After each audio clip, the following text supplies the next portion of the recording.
Oprah was wrong for this. So what I'm saying here is Meghan was acting empathy. Let's address the fact that Meghan is not actually black. So guys, don't forget to please like the comment. Like the comment, Hi guys, if you're hi, is it your first time on this channel? I'd like to say welcome, and if you're a returning subscriber, I'd like to say welcome back.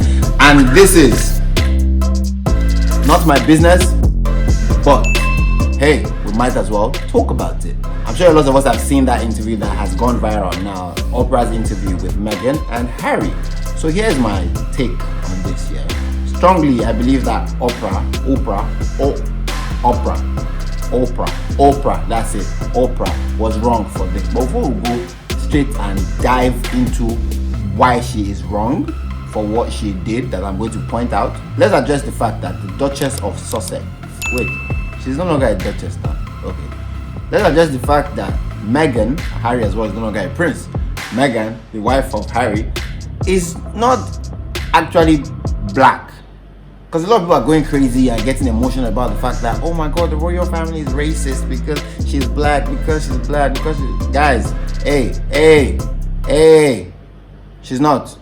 Like, can we just, first of all, correct that narrative before we go far and now get emotional as to the fact that she was discriminated against? Because I do not support discrimination. Nobody should be discriminated against, but let's not target what it is not. She was not discriminated against because she is BLACK.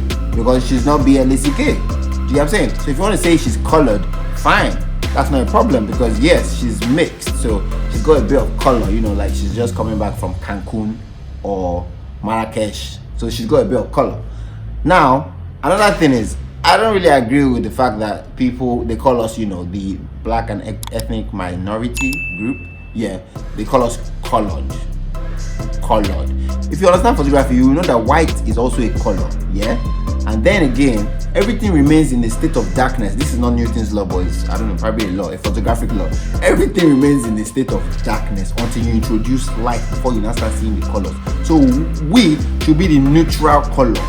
So any other thing but this, any other thing but black, yeah, should be what is colored.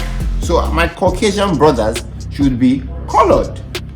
Do you get? So let's change that narrative. Let's change it. Because I don't look at Meghan and feel like I can relate to her. It's not like I look at, Denzel, I can relate to Denzel. I look at, Kerry Washington, I can relate to her because we look alike. But Meghan, I can't relate because she might as well be WHITE. And I'm saying all of that because obviously, I don't want, YouTube to flag this. So now let's get into Oprah.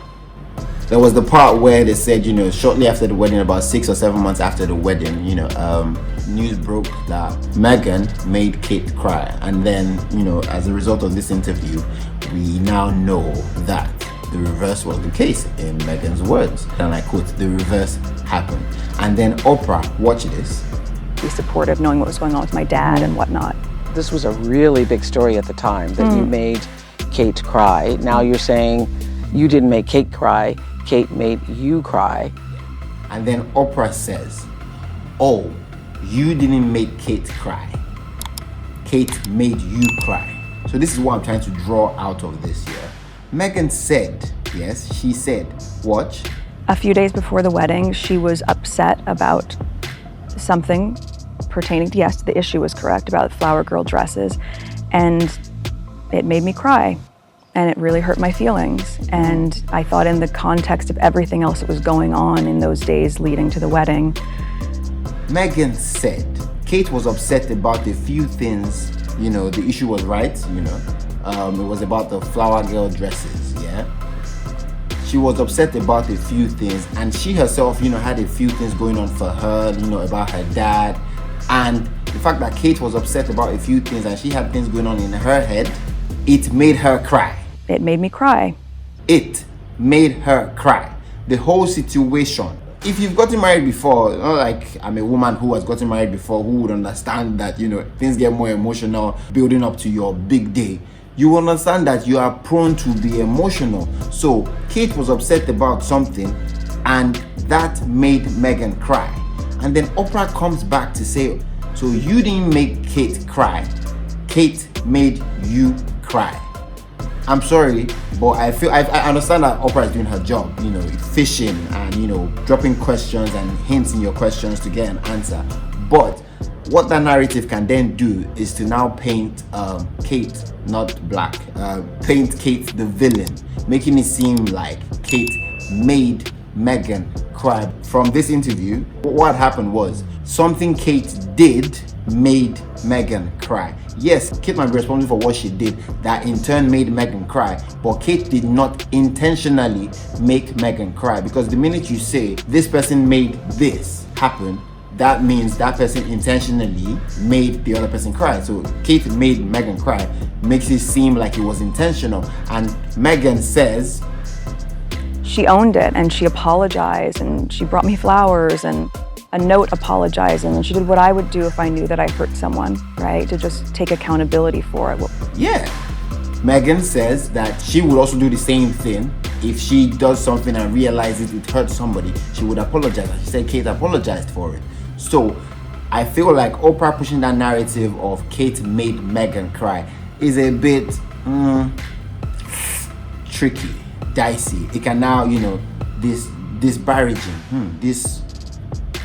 Meghan used the word. She doesn't say this to be disparaging to Kate. I'll Google that. Sorry. Yeah, I'll Google that word. But yeah, and then again, I feel like this whole interview, the only thing Oprah took out of it is the fact that I feel like I didn't want to live anymore. Just check out how many times she just picked on that, that statement that Meghan made. I'm just going to show you a few. I don't want to be alive anymore. That's earlier in the day had said to Harry that you didn't want to be alive anymore. The conversation, I don't want to be alive anymore, had the courage enough to say out loud, I don't want to live anymore. Like, did she not hear any other thing? Did Oprah not hear any other thing? Oh, you felt like you didn't want to live anymore. Oh, you felt like you didn't want to live anymore. You felt like you didn't want to live anymore. Wow. Like, how about now? There were some other things they said in the interview. Why did you just hold on to that one bit? I'd like for you to take everything I say in this video with a pinch of salt. This is just to give you a different spin or a different perspective at things. I'm not in any way trying to slander anybody. It's just, think about it. Like, let's just actually think about it. Because in the end, it's not my business. But, guys, there's something called idea polarity. I think that's what it's called. I feel like this angle is showing you inside my nose. But yes, back to the point. Idea polarity. If you hate the person, you don't have to love me. If you love me, you don't have to hate the person. Please, I am just talking to give you a different point of view. Like this point of view showing you my nose. The moral of the story here is use Google. As you can see, Meghan said what? I will say I went into it naively. I've never looked up my husband online. I just didn't feel a need to. Well, I didn't do any research about what that would mean. You didn't do any research? No. I did not do any research. I did not Google my husband. Google your husband. Google your boyfriend. Is it your first time on this blog? Then I would strongly suggest that you subscribe. Also, you should like and comment on my content. This is not my business, but come on, let's talk about it.